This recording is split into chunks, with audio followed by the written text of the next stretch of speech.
कहानी की शुरुआत एक भयानक तूफान से जूझते हुए प्लेन से होती है, जहां हमारा मेन कैरेक्टर, जिसका नाम चक था, वह शांति से बैठकर टॉयलेट कर रहा था कि तभी अचानक प्लेन का प्रेशर घटने लगा, जिससे टॉयलेट का दरवाजा खुल गया और कार्गो में आग लगकर एक खतरनाक विस्फोट हो गया। पायलट ने चक को सीट पर बिठाया क्योंकि समुद्र में इमरजेंसी लैंडिंग करनी थी। पायलट ने लाइफ राफ्ट देकर बेल्ट बांधने को कहा। प्लेन तेजी से नीचे गिरने लगा। अब प्लेन समुद्र से लगभग 3000 मीटर दूर था। तभी चक को पता चला कि उसकी गर्लफ्रेंड की दी हुई पॉकेट वॉच गिर गई है। पायलट ने लाइफ जैकेट पहनने को कहा, पर वह दाईं ओर थी। पॉकेट वॉच की वजह से जैक ने अपनी सीट बेल्ट खोल दी और लड़खड़ाते हुए उसे उठाने चला गया। लेकिन वॉच उठाते ही जैसे ही वह जैकेट लेने की कोशिश करने लगा, तभी प्लेन का एंगल बदलने के कारण वह हिल भी नहीं पाया। पायलट ने देखा कि वह अपनी सीट पर नहीं था, इसलिए उसने अपनी सेफ्टी बेल्ट खोल दी।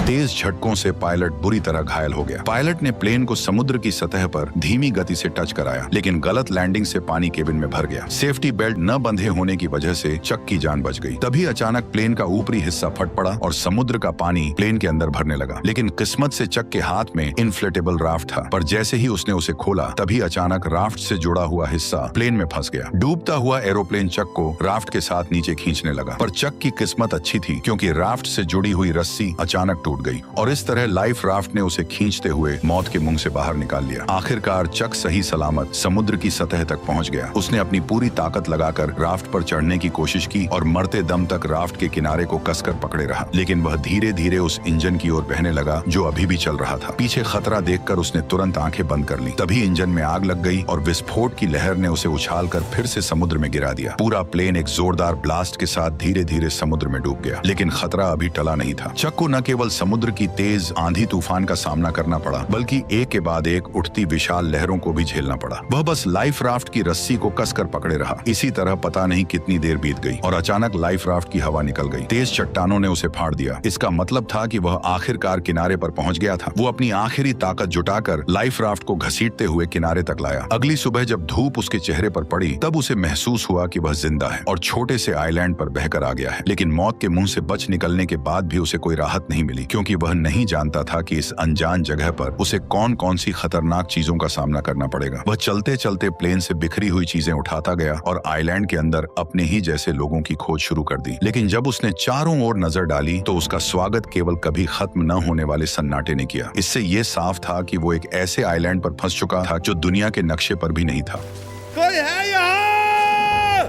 यहाँ फंसकर मर न जाए, इसलिए उसने खुद को बचाने के लिए तरह तरह के उपाय सोचने शुरू कर दिए। लेकिन इस समय उसके पास समुद्र तट पर हेल्प का निशान लिखने के अलावा कोई कारगर तरीका नहीं था। जल्दी ही रात का अंधेरा छा गया और वह अब भी उम्मीद कर रहा था कि कोई गुजरती हुई नाव उसे देख ले। लेकिन जैसे जैसे रात होती गई, उसकी उम्मीदें भी धीरे धीरे चारों ओर के सन्नाटे की वजह से डर में बदलती गईं। वह जंगल के बेहद खतरनाक जीवों की आवाज सुनकर लगातार डर से कांपता रहा। अगले दिन उसने इकट्ठा की गई चीजों से एक काम चलाओ रेस्टिंग प्लेस बनाया और प्लेन से निकले सामान की जांच शुरू कर दी। अब उसके पास उसकी गर्लफ्रेंड द्वारा दी गई एक पॉकेट वॉच के अलावा और कुछ भी काम का नहीं बचा था। अपनी गर्लफ्रेंड के साथ बिताए पलों को सोचते हुए उसे इस प्लेन में आने का और भी ज्यादा पछतावा हुआ। दरअसल केली के बिजनेस ट्रिप पर जाने से पहले उसने चक को एक पॉकेट वॉच दी थी, ताकि क्रिसमस पर लौटते ही दोनों एक दूसरे से शादी कर लें। लेकिन एक अचानक हुई विमान दुर्घटना ने इस शादी को यहीं पर रोक दिया। जब उसके सभी फैमिली मेंबर यह मान चुके थे कि चक इस हादसे में मारा गया है, तब भी वह जिद के साथ जिंदा रहा। लेकिन इस सुनसान आइलैंड पर खाना पीना बहुत बड़ी मुसीबत बन गया था और चक कब तक टिक पाएगा यह भी किसी को नहीं पता था। उसने अपनी कंपनी के बहुत से पार्सल वापस इकट्ठा किए, लेकिन उसने उन्हें खोलने का फैसला नहीं किया, क्योंकि उसके लिए यह उसके काम की ईमानदारी थी। चाहे वह अनजान टापू पर ही क्यों न फंसा हो, पर वह अब भी ग्राहकों के भरोसे को तोड़ना नहीं चाहता था। कल जो उसने समुद्र तट पर हेल्प के साइन बनाए थे, वे भी समुद्र की लहरों से कब के मिट चुके थे। उसे कुछ खराब लकड़ियों का इस्तेमाल करके फिर से हेल्प लिखना पड़ा। धीरे धीरे चक के मन में जिंदा रहने की चाह और भी बढ़ती जा रही थी। उसे पता था कि अगर यहाँ से निकलना है तो हर हाल में जिंदा रहना होगा। लेकिन इस वीरान छोटे टापू पर सख्त नारियल के अलावा उसे खाने लायक कुछ भी नहीं मिला, और क्योंकि उसके पास नारियल खोलने का कोई औजार नहीं था, इसलिए नारियल खोलना भी उसके लिए बेहद मुश्किल काम बन गया था। फिर उसने एक धारदार पत्थर से आखिरकार नारियल को फोड़ दिया और उसके पानी का स्वाद लेने लगा, जो उस पल उसके लिए अमृत जैसा था। लेकिन वह केवल नारियल से संतुष्ट नहीं हुआ। चक ने पेट भरने के लिए इस छोटे से टापू के अन्य हिस्सों की भी खोज करने का फैसला किया। वह यहाँ की सबसे ऊंची चोटी पर चढ़कर सब कुछ देखना चाहता था, लेकिन नुकीले पहाड़ी पत्थरों ने उसकी राह मुश्किल कर दी। इसलिए उसने पत्थर से अपनी पैंट का कपड़ा काटा, उसमें पत्ते मिलाए और एक जोड़ी जूते बना लिए। लेकिन जब वह पहाड़ की चोटी पर पहुंचा तब उसे पता चला कि यह सचमुच एक सुनसान टापू ही है। चारों ओर दूर दूर तक फैला समुद्र था, लेकिन उसके अलावा कोई और इंसान नजर नहीं आ रहा था। जब वह निराश होकर सोच रहा था कि आखिर वो कैसे अपनी जान बचा सकता है, तभी दूर एक अजीब सी चीज ने उसका ध्यान खींचा। वह बिना सोचे समझे उस चीज की ओर दौड़ पड़ा। उसे लगा था कि वह भी उसी की तरह जिंदा बचने वाला कोई पायलट है, लेकिन जब चक ने उस पायलट को पलट कर देखा तो पाया कि वह तो काफी समय पहले ही मर चुका था। दुखी मन से उसने पायलट की लाश को आइलैंड पर घसीट लिया और उसके पास से कुछ काम की चीजें इकट्ठा करने लगा। उसने एक जोड़ी अभी भी पहनने लायक जूते, एक टॉर्च जो अब भी जल सकती थी और एक बेकार हो चुका बटुआ अपने पास रख लिया। इसके बाद उसने पायलट के लिए एक कब्र खोदी और उसकी लाश को उसमें दफना दिया और उसकी मरने की तारीख एक चट्टान पर लिख दी। शाम के समय चक समुद्र तट पर बैठा अपने जूतों को निहार रहा था। उसके मन में एक अजीब सी उदासी थी। उसे लगा कि शायद अगली बार जो उस कब्र में लेटा होगा वह खुद ही होगा। इसे वजह से रात में चक सो नहीं सका। उसे समझ आ गया था कि अगर वह ऐसे ही हाथ पर हाथ रखे बैठा रहा तो उसका मरना तय है। इसलिए अगले दिन उसने जंगल में जिंदा रहने की कला सीखी। उसने पेड़ों की पत्तियों पर जमी ओस को इकट्ठा कर नारियल के खोल में जमा किया, क्योंकि उसे पीने के लिए साफ पानी चाहिए था। उसने लकड़ी की छड़ी को नुकीला कर मछलियों को पकड़ने का भाला बनाया। भले ही यह सब बेवकूफी भरा था, पर इस लगातार कोशिश ने उसे निराश नहीं होने दिया। उसी रात टॉयलेट करते वक्त उसने एक रोशनी देखी। वह जोर से चिल्लाया ताकि उस नाव का ध्यान खींच सके। उसे लगा जैसे उसे अब और यहाँ रहना नहीं पड़ेगा। उसने टॉर्च से संकेत दिया कि कोई उसे देख ले, लेकिन दूरी ज्यादा होने की वजह से यह हल्की सी रोशनी किसी काम की नहीं थी। जैसे जैसे वह रोशनी उसकी नजरों से धीरे धीरे ओझल होती गई, उसका दिल गुस्से और बेबसी से भर गया। इसलिए अगली सुबह सूरज निकलते ही वह बेसब्री से फटी राफ्ट लेकर उस जहाज की दिशा में बढ़ चला, क्योंकि यह उसके कई हफ्तों की कोशिशों के बाद मिली एकमात्र बच निकलने की उम्मीद थी। वह इसे यूं ही खोने को हरगिज तैयार नहीं था। हालांकि वह जैसे तैसे समुद्र को पार करना चाहता था, लेकिन वह बार बार लहरों की मार के आगे हार जाता था। उसने अनगिनत बार हिम्मत दिखाई, लेकिन हर बार समुद्र की लहरों ने उसे पीछे धकेल दिया। लेकिन फिर भी वह हार मानने को तैयार नहीं था। उसने बहुत कोशिश की, लेकिन आखिरकार समुद्र की लहरों ने उसे अपने अंदर समा लिया। पानी के अंदर पहुंचते ही अचानक उसकी जांघ एक नुकीले समुद्री पत्थर से टकरा गई और एक तेज दर्द ने चक की जांघ को खूनम खून कर दिया। इस वक्त उसमें अब और आगे बढ़ने की ताकत नहीं बची थी। वह बस टूटी फूटी राफ्ट को घसीटते हुए बुरी हालत में किनारे लौट आया। शाम के समय अचानक आसमान में तेज आंधी और मूसलाधार बारिश शुरू हो गई, जिससे पहले से ही घायल चक की मुसीबतें और बढ़ गईं। वह राफ्ट की मदद से केवल कंपनी के सामानों को ही ढक सका। फिर वो बारिश से बचने के लिए खून से बहती टांग के साथ कोई और जगह ढूंढने लगा। तभी उसे एक छोटी सी गुफा मिल गई और खुद को होश में रखने के लिए उसने कुछ घूंट गंदा बारिश का पानी पी लिया। लगभग पूरी तरह थक जाने के साथ उसका घायल शरीर अब और सहन नहीं कर सका और वह जमीन पर बेहोश हो गया। उसके पीछे रखी टॉर्च की बैटरी खत्म होते ही वो भी अंधेरे में डूब गई। अगले दिन चक फिर से तेज दर्द के साथ जागा। उसकी टांग के घाव में कीड़े लगने के लक्षण दिखाई दे रहे थे। इस सुनसान जगह पर अगर इसका इलाज ना हुआ तो उसे और भी बड़े खतरे का सामना करना पड़ेगा। जिंदा रहने की थोड़ी सी भी उम्मीद पाने के लिए उसे अपने मन की जिद छोड़नी पड़ी और उसने उन पार्सलों को खोलने का फैसला किया। पैकेजों में उसे एक दर्जन वीडियो टेप, एक गिफ्ट की तरह सजाया गया वॉलीबॉल, एक सुंदर महिला की लंबी ड्रेस और सबसे स्टाइलिश दिखने वाली एक जोड़ी स्केट्स मिले। लेकिन आखिरी पार्सल को उसने खोलने का फैसला नहीं किया। शायद इसलिए कि वह निराश नहीं होना चाहता था, या शायद इसलिए कि वह अपने लिए एक उम्मीद बचाकर रखना चाहता था। उसने पार्सल की पैकिंग में इस्तेमाल हुए फोम को अपने घाव पर लगाया। फिर जूतों के फीते खोलकर उसने उनसे काम चलाऊ पट्टी बांध ली। जूतों के ब्लेड उसके सबसे काम आने वाले औजार बन गए और लंबी ड्रेस की काली जाली से उसने एक आसान मछली पकड़ने का जाल बना लिया। मछली पकड़ने के औजार की मदद से कई दिनों बाद वह आखिरकार पहली बार पेट भर खाना खा सका।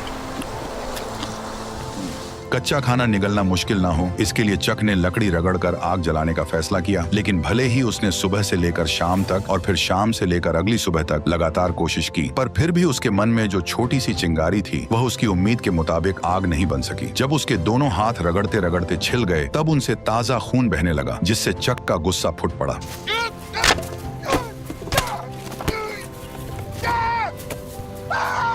आइलैंड की मुश्किल जिंदगी और पुरानी चोटों ने उसे पूरी तरह तोड़ दिया था। चक ने किनारे बैठकर अपने घावों को पानी से साफ किया और तेज दर्द ने उसे परेशानी का एहसास फिर से करा दिया। अब उसके लिए जिंदा रहना एक ऐसा सवाल था जिससे वह भाग नहीं सकता था। अभी अभी गुस्से में फेंकी गई वॉलीबॉल उसके पैरों के पास पड़ी थी, जिस पर उसकी ताजा लाल हथेली की छाप बहुत ही चमकदार दिख रही थी। तभी उसके दिमाग में एक अजीब ख्याल आया। उसने अपनी लार से हथेली के निशान पर 2 आंखें और ऊपर हल्की सी मुस्कान बना दी। अब वह वॉलीबॉल एक इंसान के चेहरे जैसी लगने लगी। लगी थी। शायद बहुत ज्यादा अकेले रहने के कारण उसने तय किया कि वो इस चेहरे को अपना दोस्त बना लेगा। उसने वॉलीबॉल का नाम विल्सन रखा और उसे अपने पास रख लिया ताकि वह उसकी जिंदगी में उसका साथ दे सके। यह दृश्य थोड़ा अजीब जरूर था, लेकिन कम से कम उसे अकेला होना महसूस नहीं हुआ। विल्सन की निगरानी में चक को जैसे फिर से पूरी ताकत मिल गई। जैसे जैसे वह तेजी से लकड़ी को घिसता गया, लकड़ी के टुकड़ों के बीच सचमुच चिंगारी निकल आई।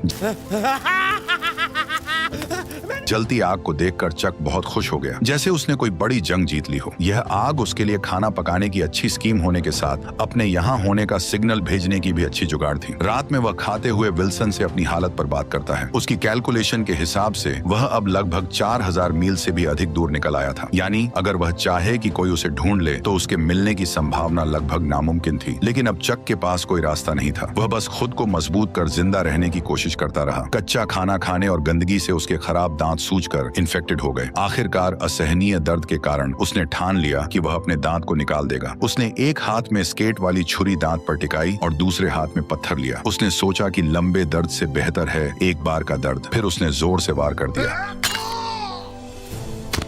जंगल में जिंदा रहने में एक्सपर्ट होने के बाद भी उसकी आंखों में अब वह चमक नहीं रही थी। 4 सालों के अंदर चक अब एक जंगली आदमी बन गया था। हालांकि मछली पकड़ने में माहिर होने से उसे मांस की कमी नहीं थी, लेकिन उसकी आंखों में पहले जैसी जीने की गुंजाइश गायब हो चुकी थी। अब वह बच निकलने की कोई उम्मीद नहीं रखता था और हर दिन का जिंदा रहना बस उसकी अकेलेपन का एक और दिन था। पर कुछ समय बाद उसे चट्टान के किनारे से एक टिन का टुकड़ा मिला और वो उसे समुद्र तट पर ले आया। लेकिन जैसे ही समुद्री हवा ने उस टिन के टुकड़े को गिरा दिया, तभी अचानक उसके दिमाग एक आइडिया में आया। अगर वह इसका इस्तेमाल समुद्र की लहरों को चीरने के लिए कर सके तो शायद सच में उसके पास इस जगह से निकलने का मौका हो सकता है। यह आइडिया आते ही उसने एक पल और इंतजार नहीं किया। उसे इस सुनसान टापू पर से जल्द निकलना था। चक तुरंत हरकत में आ गया। सबसे पहले उसे एक नाव बनानी थी। उसने बहुत सारी टहनियां इकट्ठा की और उन्हें एक साथ रखा। फिर जंगली रस्सियों का इस्तेमाल किया और सबको एक साथ बांध दिया। यहाँ तक कि बेकार वीडियो टेप को भी रस्सी बना लिया। अब चक की मेंटल स्टेट बिगड़ने लगी थी। उसे लगने लगा कि विल्सन उसे देख रहा है और उसे जाने नहीं देना चाहता। इसी वजह से उस रात वह विल्सन से झगड़ पड़ा। मैं अपनी पूरी जिंदगी तुमसे बात नहीं कर सकता। सुना तुमने? 2 टके के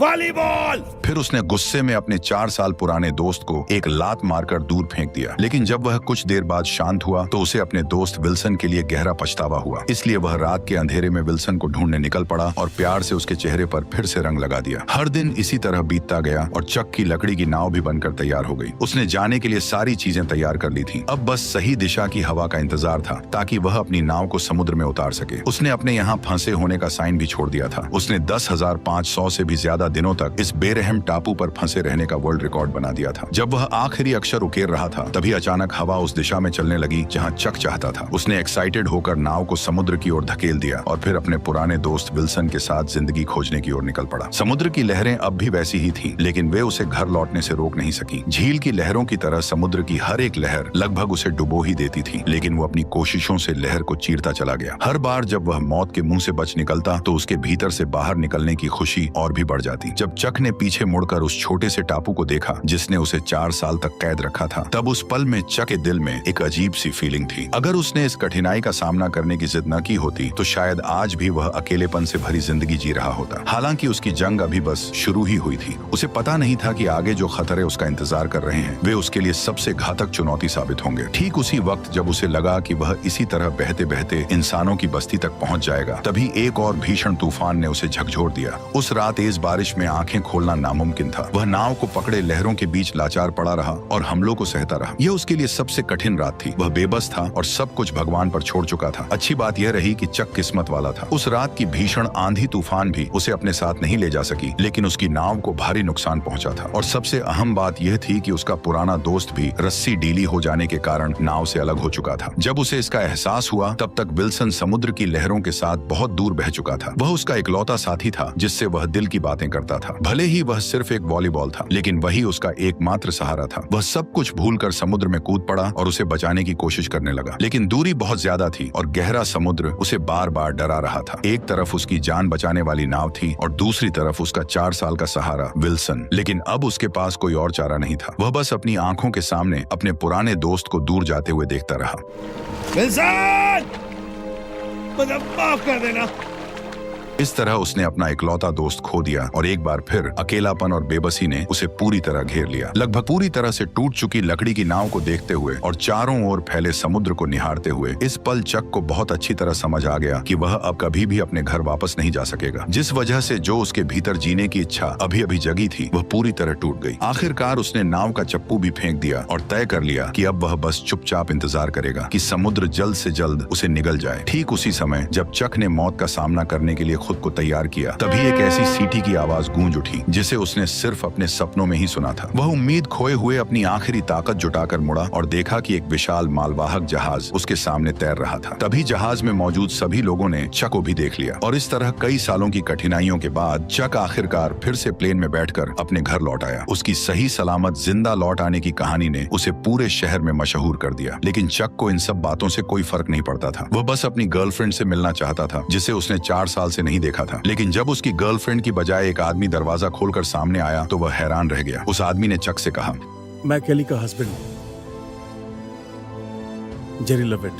तब उसे पता चला कि जिसे वह याद करता रहा वह अब शादीशुदा थी और एक बच्चे की मां बन चुकी थी। केली का हस्बैंड चक को शांत करते हुए अपनी पत्नी का बचाव कर रहा था। शायद तुम्हें उसे थोड़ा और वक्त देना चाहिए। इतना कहकर वह वहां से चला गया। केली को रोते देख चक को उसकी हालत समझ आ गई। वह समझ गया उसकी कोई गलती नहीं थी। चक भी शायद वही करता। उस रात कंपनी ने स्वागत में समुद्री जानवरों की दावत दी। मेज पर रखी स्वादिष्ट मछलियां और बड़े केकड़े देखकर उस पल चक ने कुछ अजीब महसूस किया। उसके मन में उस आइलैंड की यादें थीं, क्योंकि टापू पर उबाऊ लगने वाले केकड़े और मछलियां यहाँ लजीज खाना बन गई थीं। अगले दिन चक ने उस पार्सल को मंजिल तक पहुंचाया जिसे उसने टापू पर खोला नहीं था और एक थैंक्स लेटर भी दिया। उसने आभार जताया कि इसी पैकेज ने उसकी जान बचाई है। उस अजीब से पार्सल में क्या था जो इतने लंबे समय तक उसका साथी रहा, ये जानने के लिए उसने उसे कभी नहीं खोला। और इस तरह इस शानदार कहानी का अंत हो गया। तो अब तुम बताओ कि तुम्हें यह वीडियो कैसी लगी। अगर वीडियो पसंद आई हो तो मेरे चैनल पर जाकर और वीडियोस को भी जरूर चेक करो और कमेंट में बताओ कि अगली किस मूवी का एक्सप्लेनेशन देखना चाहते हो।